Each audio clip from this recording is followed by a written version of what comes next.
રાજ્યમાં આજે 89 તાલુકામાં વરસ્યો વરસાદ. સૌથી વધારે બનાસકાંઠાના દાંતામાં 8 ઇંચ વરસાદ પડ્યો. તિલકવાડા અને વડગામ તાલુકામાં 2.5 ઇંચ વરસાદ પડ્યો છે. પાલનપુર, કુકરમુંડા અને ઉમરપાડામાં 2 ઇંચ વરસાદ. નાંદોદ, ઝઘડિયા, સતલાસણામાં 1.5 ઇંચ વરસાદ પડ્યો છે. ખેડબ્રહ્મા, નસવાડી અને વડાલીમાં 1-1 ઇંચ, સાગબારા, ગરુડેશ્વર, અંકલેશ્વરમાં 1-1 ઇંચ વરસાદ વરસ્યો છે. તો રાજ્યમાં આજે 89 તાલુકામાં વરસાદ પડ્યો છે. ક્યાંક ધીમી ધારે તો ક્યાંક ધોધમાર વરસાદ પડ્યો. સૌથી વધારે રાજ્યભરમાં ક્યાંય વરસાદ પડ્યો હોય તો એ છે બનાસકાંઠાનું દાંતા. 8 ઇંચ વરસાદથી દાંતા જળમગ્ન બન્યું છે. ઠેર ઠેર પાણી ભરાઈ જવાની સ્થિતિ સર્જાઈ.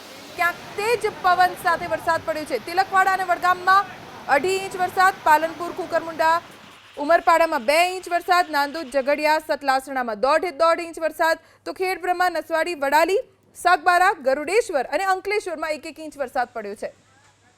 હજી પણ હવામાન વિભાગે રાજ્યના 4 જિલ્લાઓમાં રેડ એલર્ટ જાહેર કર્યું છે, જેમાં બનાસકાંઠાનો સમાવેશ થાય છે અને અન્ય 3 જિલ્લા દક્ષિણ ગુજરાતના છે, જ્યાં રેડ એલર્ટ જાહેર કરવામાં આવ્યું છે. રેડ એલર્ટ એટલે અતિથી અતિ ભારે વરસાદ બનાસકાંઠા સહિત સુરત, નવસારીમાં પડી શકે છે.